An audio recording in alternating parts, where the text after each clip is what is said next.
Assalamualaikum and hello everyone. Welcome back to our channel Taste of Tamil Food. So இன்றைக்கான video வந்து கண்டிப்பாக ஒரு special வீடியோவாக தான் இருக்கும். What I cook in day. So morning பிரேக்ஃபாஸ்ட்லேருந்து நைட் டின்னர் வரையும் நான் என்னென்னலாம் குக் பண்ணுறேன்னு சொல்லிட்டு தான் இந்த வீடியோவில் நான் உங்கள் கூட ஷேர் பண்ண போகிறேன். அண்ட் இந்த வீடியோ மெயினாக பார்த்தீங்கன்னா பேச்சுலர் அண்ட் குக்கிங்கில் வந்து பிகினஸாக இருக்கிறவங்களுக்கு வந்து நிறைய யூஸ்ஃபுல்லான குக்கிங் டிப்ஸ் அண்ட் ட்ரிக்ஸ் வந்து இந்த வீடியோ ஃபுல்லாக உங்கள் கூட ஷேர் பண்ணுறேன். ஸோ வீடியோ ஃபுல்லாக ஸ்கிப் பண்ணாமல் பாருங்கள். ரொம்பவே இன்ட்ரெஸ்டிங் அண்ட் யூஸ்ஃபுல்லான ஒரு வீடியோவாக தான் இருக்கும் இது உங்களுக்கு. ஸோ மார்னிங் ஒரு 8 o'clock கிட்ட தான் பார்த்தீங்கன்னா பிரேக்ஃபாஸ்ட் பண்ணலான்னு சொல்லிட்டு கிச்சனுக்கு வந்திருக்கேன். அண்ட் இந்த வீடியோ பார்த்தீங்கன்னா லாஸ்ட்டு சண்டே ஷூட் பண்ணது. ஸோ வந்து கொஞ்சம் லேட்டாக தான் வந்து அன்றைக்கி பிரேக்ஃபாஸ்ட் பண்ணவே ஸ்டார்ட் பண்ணேன். அண்ட் இன்றைக்கி மார்னிங் வந்து சண்டேங்கிறதுனால வந்து கொஞ்சம் ஸ்பெஷலாக இருக்கட்டுமேன்னு சொல்லி பூரி அண்ட் உருளைக்கிழங்கு மசாலா பண்ணலான்னு சொல்லிட்டு வெங்காயம், தக்காளி, பச்சை மிளகாயெல்லாம் பார்த்தீங்கன்னா நான் கட் பண்ண ஸ்டார்ட் பண்ணிட்டேன். ஸோ ஃபஸ்ட்டு உருளைக்கிழங்கு மசாலா செய்ய ஸ்டார்ட் பண்ணிடலாம். கடாய் ஹீட்டானது பார்த்தீங்கன்னா ஒரு 2 டேபிள் ஸ்பூன் வந்து எண்ணெய் எடுத்துருக்கிறேன். அண்ட் எண்ணெய் நல்லா ஹீட்டானது 1 டேபிள் ஸ்பூன் கடுகு, 1 டேபிள் ஸ்பூன் பார்த்தீங்கன்னா கடலப்பருப்பு சேர்த்து இது ரெண்டும் நல்லா பொரிச்சதுக்கப்புறம் கட் பண்ணி வச்சுருந்த வெங்காயத்தை வந்து நான் இப்போ வந்து கடாயில் சேர்த்துடுறேன். அண்ட் இந்த உருளைக்கிழங்கு மசாலா பார்த்தீங்கன்னா ஒரு 10லேருந்து 15 நிமிஷத்துலேயே பார்த்தீங்கன்னா குயிக்காக செஞ்சு முடிச்சிடலாம். ஸோ குக்கிங்கில் பிகினஸாக இருக்கிறவங்க வந்து கண்டிப்பாக இந்த உருளைக்கிழங்கு மசாலா ரெசிபி வந்து உங்களுக்கு யூஸ்ஃபுல்லாக இருக்கும். அண்ட் இங்கே வெங்காயம் நல்லா வதங்கினதுக்கு அப்புறம் பார்த்தீங்கன்னா ஒரு 2 பழுத்த தக்காளியை வந்து கட் பண்ணி வச்சுருந்தேன். அதையும் நான் இப்போ சேர்த்துக்கிறேன்.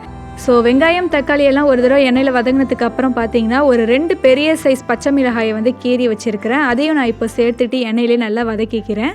யூஸ்வலி சண்டேஸ்னாலே ஏதாவது ஸ்பெஷலாக மார்னிங் பிரேக்ஃபாஸ்ட்டுக்கு செய்யணுமேன்னு சொல்லிட்டு பூரி அண்ட் உருளைக்கிழங்கு மசாலா தான் பார்த்தீங்கன்னா பிரேக்ஃபாஸ்ட்டுக்கு வந்து அடிக்கடி செய்வோம்.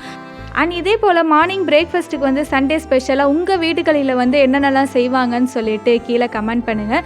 ஸோ வெங்காயம், தக்காளியெல்லாம் நல்லா வதங்கினதுக்கு அப்புறம் 1 டேபிள் ஸ்பூன் அளவுக்கு வந்து மஞ்சத்தூள் சேர்த்து நான் மிக்ஸ் பண்ணி விட்டுக்கிறேன். ஸோ ஒன்ஸ் மஞ்சத்தூளை வந்து எண்ணெயில் சேர்த்து நல்லா வதங்கினதுக்கு அப்புறம் பார்த்தீங்கன்னா உருளைக்கிழங்கு அண்ட் கேரட்டை வந்து கட் பண்ணி வச்சுருக்கிறேன். அதை இப்போ நான் கடாயில் சேர்த்துடுறேன். அண்ட் இந்த உருளைக்கிழங்கு பார்த்தீங்கன்னா உப்பு சேர்த்து குக்கரில் வேக வச்சு நான் ஆல்ரெடி வேக வச்சுருந்தேன். ஸோ அதை தான் வந்து சின்ன சின்ன பீசஸாக நான் இது போல் கட் பண்ணி நான் இந்த கடாயில் சேர்த்துருக்கிறேன். ஸோ வேக வச்சு எடுத்து கேரட், உருளைக்கிழங்குலாம் வந்து கடாயில் சேர்த்த பிறகு மசாலாவோட 1 டைம் நல்லா நான் மிக்ஸ் பண்ணி விட்டுக்கிறேன். அண்ட் இது கூடவே பார்த்தீங்கன்னா க்ரீன் பீஸ், அதாவது பச்சை பட்டாணி வந்து ஒரு கைப்பிடி அளவுக்கு வந்து வாஷ் பண்ணி எடுத்துருக்கிறேன். அது மசாலா கூட நான் இப்போ சேர்த்துக்கிறேன். நார்மலாக பூரிக்கு பார்த்தீங்கன்னா உருளைக்கிழங்கு மசாலாவுக்கு இது போல் பச்சை பட்டாணியை சேர்த்து நம்ம குக் பண்ணும்போது அவ்வளோ சூப்பராக டேஸ்ட்டாக இருக்கும். ஸோ அதுக்காக தான் வந்து ஒரு கைப்பிடி அளவுக்கு வந்து பச்சை பட்டாணி நான் சேர்த்துருக்கிறேன். அடுத்து இந்த மசாலாவில் பார்த்தீங்கன்னா ஒரு 1/2 கப் அளவுக்கு மட்டும் தண்ணி சேர்த்து மிக்ஸ் பண்ணி விட்டுக்கிறேன். இந்த மசாலா குருமாவுக்கு பார்த்தீங்கன்னா தண்ணி அதிகமாக தேவைப்படுது. ஜஸ்ட் ஒரு 1/2 கப் மட்டும் சேர்த்தா போகிறோம். நல்ல ஒரு திக் கன்சிஸ்டன்சி கொண்டு வரதுக்காக தான் பார்த்தீங்கன்னா நம்ம தண்ணி சேர்க்குறோம். ஸோ தண்ணி சேர்த்து ஒன்ஸ் மிக்ஸ் பண்ணதுக்கு அப்புறம் பார்த்தீங்கன்னா ஒரு 1/2 டேபிள் ஸ்பூன் அளவுக்கு வந்து கல்லுப்பு சேர்த்துக்கிறேன். ஆனால் ஒரு 1/2 டேபிள் ஸ்பூன் பார்த்தீங்கன்னா மல்லித்தூள் சேர்த்துக்கிட்டு மிக்ஸ் பண்ணி விட்டுக்கிறேன். இந்த உருளைக்கிழங்கு மசாலாவுக்கு பார்த்தீங்கன்னா ஜஸ்ட் ஒரு 2 மசாலா மட்டும் தான் ஆட் பண்ணியிருக்கேன். மஞ்சத்தூள் அண்ட் தனியாத்தூள் மட்டும்தான் வந்து நான் ஆட் பண்ணியிருப்பேன். ஸோ இந்த 2 மசாலா ஆட் பண்ணாலே போதும். இந்த உருளைக்கிழங்கு மசாலா வந்து அவ்வளோ சூப்பராக டேஸ்டியாக இருக்கும். இதை ஒரு 10 நிமிஷம் வந்து ஹை ஃப்ளேமில் வச்சு நல்லா கொதிக்கட்டும். அந்த மசாலாவோட பச்சை வாசனை போன பிறகு வந்து நல்ல ஒரு திக் கன்சிஸ்டன்சி ஆகிடும். அண்ட் இதில் பார்த்தீங்கன்னா ஒரு கொத்து கறிவேப்பிலை மட்டும் ஆட் பண்ணிவிட்டு நல்லா மிக்ஸ் பண்ணி விட்டுக்கிறேன். ஸோ ஒரு சிம்பிள் மசாலா போட்ட ஒரு குயிக்கான உருளைக்கிழங்கு குருமா வந்து ரெடி ஆகிடுச்சு. அண்ட் இந்த உருளைக்கிழங்கு குருமா மசாலா வந்து உங்கள் வீட்டில் நீங்கள் கண்டிப்பாக ட்ரை பண்ணி பாருங்கள்.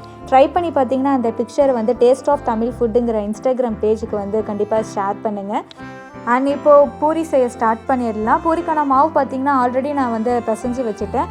ஸோ இதை ஒரு சின்ன சின்ன பாலாக வந்து ரவுண்ட் ஷேப்க்கு வந்து போட்டு வச்சுட்டா வந்து பூரி செய்கிறதுக்கு ஈஸியாக இருக்கும்னு சொல்லிட்டு சின்ன சின்ன பாலாக வந்து ரவுண்ட் ஷேப்க்கு போட்டு வச்சுட்டேன்.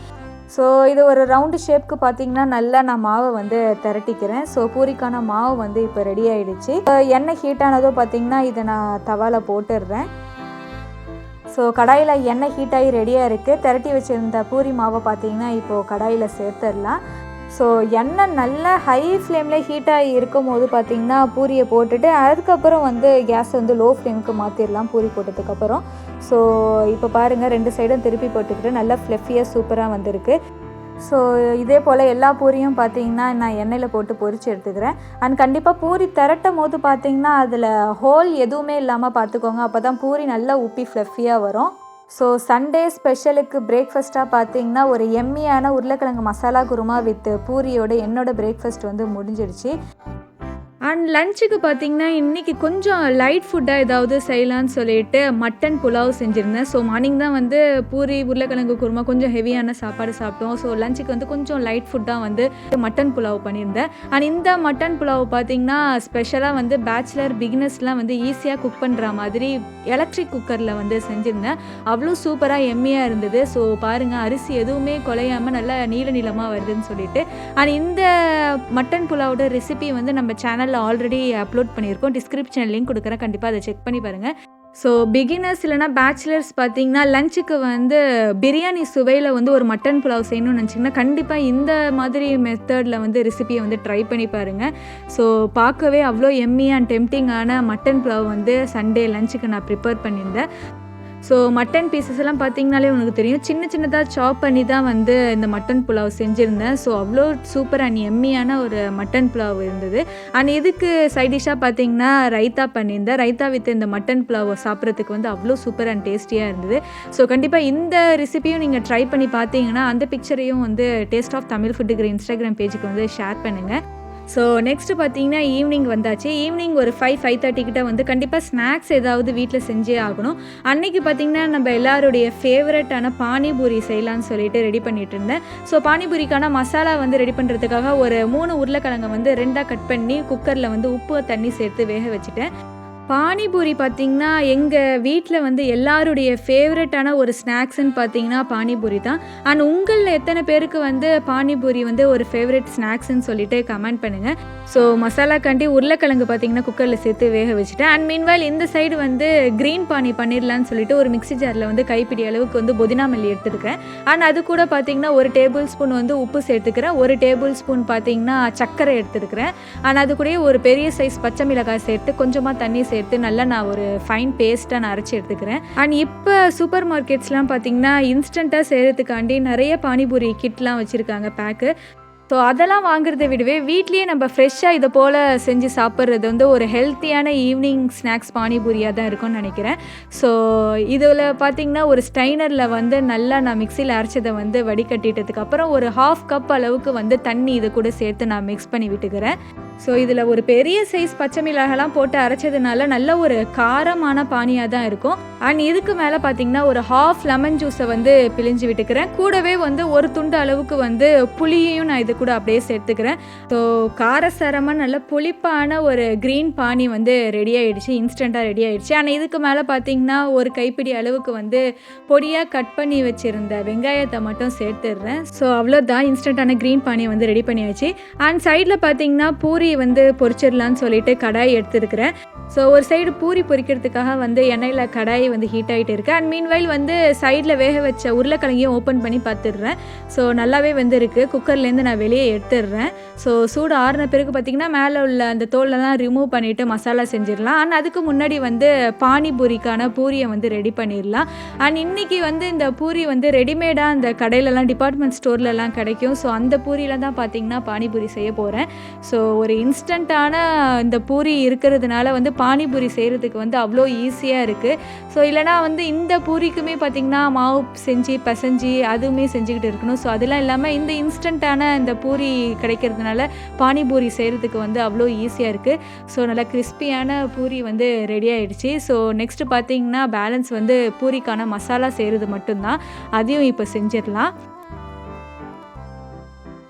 ஸோ கடாயில் பார்த்திங்கன்னா 1 டேபிள் ஸ்பூன் அளவுக்கு தான் வந்து எண்ணெய் எடுத்துருக்கிறேன். அண்ட் மீன்வைல் சைடில் பார்த்திங்கன்னா வேக வச்சு எடுத்த உருளைக்கிழங்கை வந்து ஜஸ்ட் அந்த கத்தியாட்டியே வந்து நல்லா ஸ்மாஷ் பண்ணி விட்டுக்கிறேன். இந்த பானிபூரிக்கான மசாலா செய்கிறதுக்கு பார்த்திங்கன்னா உருளைக்கிழங்கை வந்து ஒரு 2 விசில் வந்து எக்ஸ்ட்ராவே தான் விட்டேன். ஸோ ஸ்மாஷ் பண்ணுறதுக்கு வந்து ஈஸியாக இருக்கும்னு சொல்லிட்டு. ஸோ கடாயில் எண்ணெய் ஹீட் ஆனது பார்த்திங்கன்னா ஒரு கைப்பிடி அளவுக்கு வந்து வெங்காயம் சேர்த்து இருக்கிறேன், பொடியாக கட் பண்ணி வச்சுருந்த வெங்காயம். ஆனால் அது கூடவே பார்த்திங்கன்னா ஸ்மாஷ் பண்ணி எடுத்த உருளைக்கிழங்கையும் சேர்த்துட்டு 1 டேபிள் ஸ்பூன் அளவுக்கு வந்து மஞ்சத்தூள் மட்டும் ஆட் பண்ணிட்டு மிக்ஸ் பண்ணி விட்டுக்கிறேன். அவ்வளோதான், ஒரு இன்ஸ்டண்ட்டான பானிபூரிக்கான மசாலா வந்து ரெடி ஆயிடுச்சு. ஆல்ரெடி உருளைக்கிழங்கை பார்த்தீங்கன்னா உப்பு சேர்த்து தான் குக்கரில் வேக வச்சதுனால இப்போ வந்து நான் உப்பு சேர்க்கலை. ஸோ அந்த உப்பு வந்து கரெக்டாக இருக்கும்னு சொல்லிட்டு இதை ஒரு பவுலுக்கு நான் மாற்றிடுறேன். மேலே கொஞ்சம் கொத்தமல்லி மட்டும் தூவி விட்டுட்டு. ஸோ அவ்வளோதான், ஒரு இன்ஸ்டண்ட்டான ஈவினிங் ஸ்நாக்ஸுக்கு வந்து எல்லாருடைய ஃபேவரட்டான பானிபூரி வந்து ரெடி ஆயிடுச்சு. ஸோ பார்க்கவே எவ்வளோ எம்மியாக இருக்குன்னு சொல்லிட்டு பாருங்கள். அண்ட் இந்த மெத்தடில் வந்து நீங்களும் வந்து பானிபூரியை வந்து ட்ரை பண்ணி பாருங்கள். கடையில் வாங்கி வாங்கி விற்கிற இன்ஸ்டண்ட்டான பானிபூரி கிட்டலாம் செய்யாமல் ஒரு ஹெல்த்தியான பானிபூரி சாப்பிடணும்னு நினச்சிங்கன்னா கண்டிப்பாக இந்த மாதிரி மெத்தடில் வந்து நீங்கள் வந்து ட்ரை பண்ணி பாருங்கள்.